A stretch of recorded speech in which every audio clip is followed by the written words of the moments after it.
Today I'm going to explain the movie called Lifelike from 2019. Spoilers ahead, watch out and take care, and I hope you enjoy it. The movie begins with James and Sophie walking through a huge building. James tries to make Sophie realize that it's the future. She must be excited, not just bored of what's happening. The scene fades to 3 months back, where Sophie insists James get her couch repaired. James, along with the man, brings it back home all settled and repaired. They both exchange a couple of kisses when the phone rings. James picks up the call and Sophie stares at him in complete unsettlement. The next scene begins with James and Sophie standing outside a big house, where she tells him that she isn't ready for it, but she knows she has to do it for James. The next morning, James leaves for the job, and Sophie comes downstairs. She finds a woman and a man in the kitchen. She looks at them and then goes back. The woman knocks on the door to her room and asks if she needs soup or anything else. Sophie replies that she doesn't require anything and she's not like James. She hasn't been brought up like this, so she doesn't require these formalities. She orders her to take a rest and leave her alone.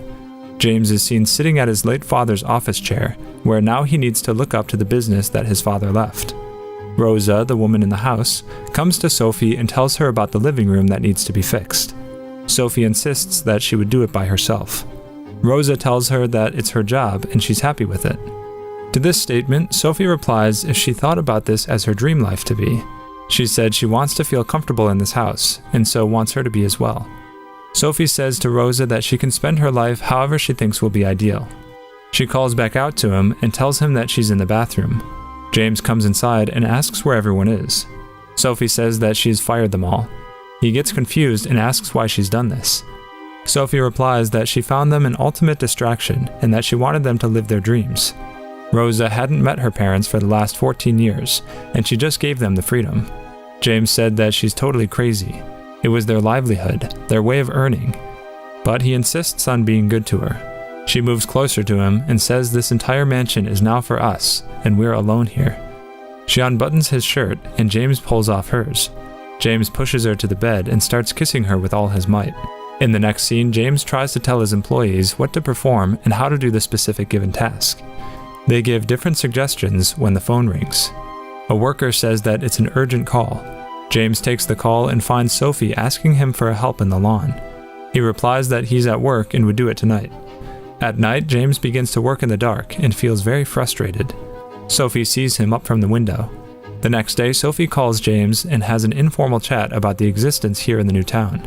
She says that she's uncountable questions of why they're here. James tells her to just stop questioning and accept the reality. James talks to his assistant and tells him how he used to receive a monthly allowance from his father, and that's what he thought his life would stay like. His assistant advises that he can leave anytime he wants, but James refuses as he finds it more real than that. But the fact that his wife fired people from the house makes him disgusted. This new rich life can't progress without homemaids. The next scene connects to the first, where Sophie and James enter a huge building. They approach a room where different robots are standing who seem more like humans, and a man tells the specialties. To one female robot, he says Jessica is the best of all. James tries to convince Sophie to have her at home, but she feels really reluctant. She says that she wants to be the most beautiful girl at home, and James finds that she's kind of jealous of the mere robot. He tries to convince her that she will always remain like that. Sophie asks him to go for a male instead, as it would make her less uneasy. The advisor, Mulroy, says that each of them is made to represent a perfect version of humanity, for which Sophie suggests they should put them in museums instead of houses. But the man says that they obey whatever they're asked to. He calls Henry and asks him to sit in front of James and lick his shoes. He does that, and Sophie freaks out. They go into the room where everything is being worked. The man tells them that he's their personal advisor, so if any problems, such as communication problems, arise, they must contact him. In the next scene, Sophie enters the kitchen and finds Henry cooking eggs for James. He asks if she needs anything, but she refuses. She tells James that she sees a human in him and that she can make her own breakfast. James says to her that she should do that, but she can't possibly do all the work in the house. Sophie goes to the kitchen and finds everything set on the dinner table. She finds a note that says, "I know you don't like to have your breakfast made by anyone else, but since I was making one for James, I couldn't spill the leftovers.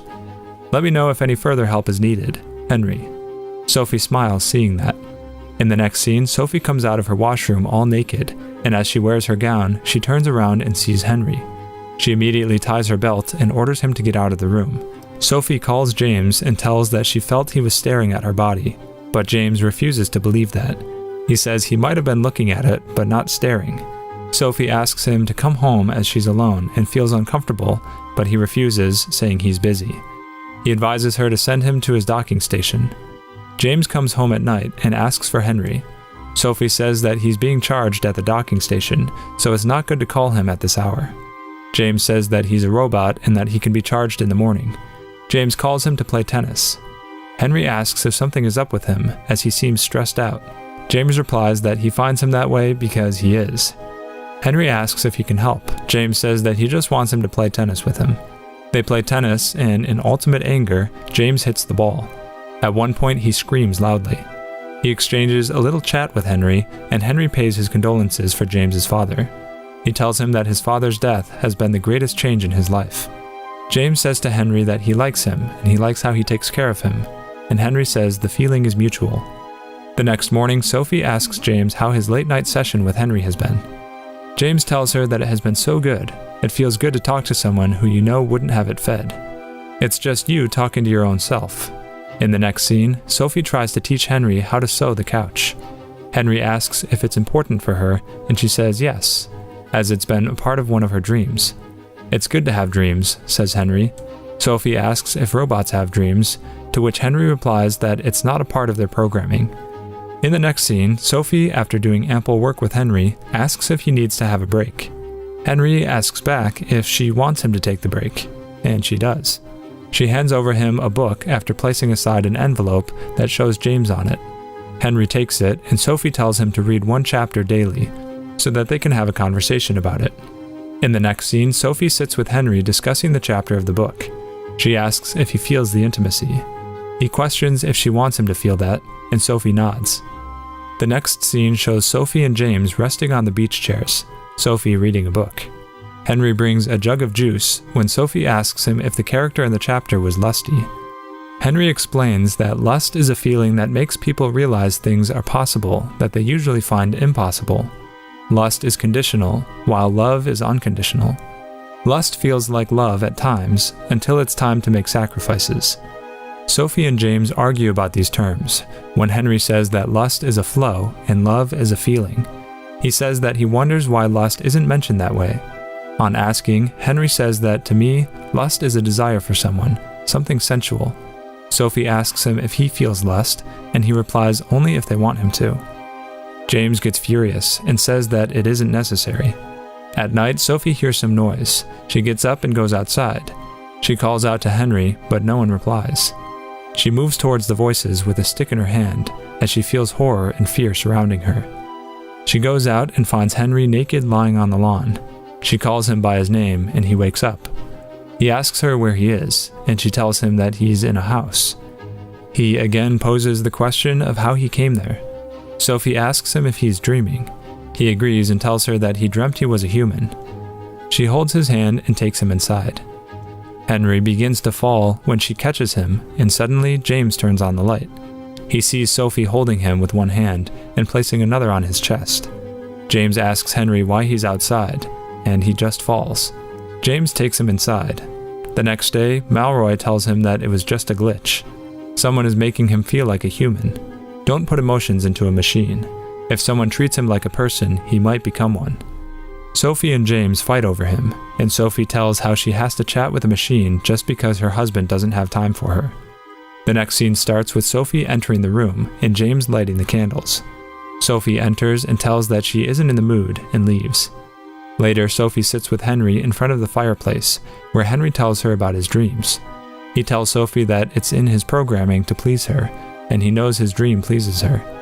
Sophie agrees and says that it makes her feel intrigued, and that he feels like a human at times. In the next scene, Sophie lies on her back naked, and Henry massages her back with oil. While massaging, he begins kissing her back, and Sophie suddenly opens her eyes. He continues kissing her neck, and Sophie turns to her front side. Henry and Sophie kiss each other on the lips, and Henry climbs on top of her, kissing. James calls Sophie 2 times, and she wakes up with a jerk. She finds herself on the bed lying with James, as he says good morning. She realizes that it was a dream, and takes a sigh of relief. James tells Sophie how he misses his home back in the city. She tells him that they already knew this wasn't going to be easy, but James claims he never thought it would be this hard. Sophie says that sometimes she thinks they need to get out of the bubble, be vulnerable, as vulnerability is the birthplace of love. He asks her where she's heard that, and she says that Henry told her this. In the next scene, Sophie enters her room with bra and underwear on with an open gown. She lets the door open and lays on the bed. She touches herself and moans. She moans heavily and screams. She gets up when she hears some creaks and asks Henry, who is going down the stairs, if he was watching her. He asks what if he was. She orders him to make breakfast and surprise her with anything. In the next scene, she sits in the pool with Henry and asks what makes him smile. He says that her smile makes him smile. James, on the other side, talks to Malroy and tells him that he feels Henry is falling for his wife. He refuses completely as he's incapable of it. James says that he's impacting his married life, and the advisor asks if he wants to return him back or wants to exchange him. Malroy asks him for permission to say something. He says that Henry is just a reflection of the desires of his keeper. Is it a possibility that Sophie wants him to adore her and give her affection? There's nothing wrong in that, as he's just getting jealous of a vibrator. He advises him to have a conversation with his wife instead of talking about Henry here. Later at night, James asks Henry if he's attracted to Sophie. Henry replies that Sophie wants that attraction, and she feels like he should do this. And pleasing her is his job, but he needs to maintain the balance between both his keepers. James stops him to flirt with Sophie, but he demands a unified decision. Henry tells him that his senses say that Sophie expects it from him. He asks the question again if his love is fading for Sophie. So he is inducing change, not Henry. James orders him to go to his docking station and not sit with Sophie or share any books. The next morning, Henry tells Sophie that James doesn't want them to read together and that he requires a unified directive from both. Sophie fights with James and begins to pack her bags. She leaves.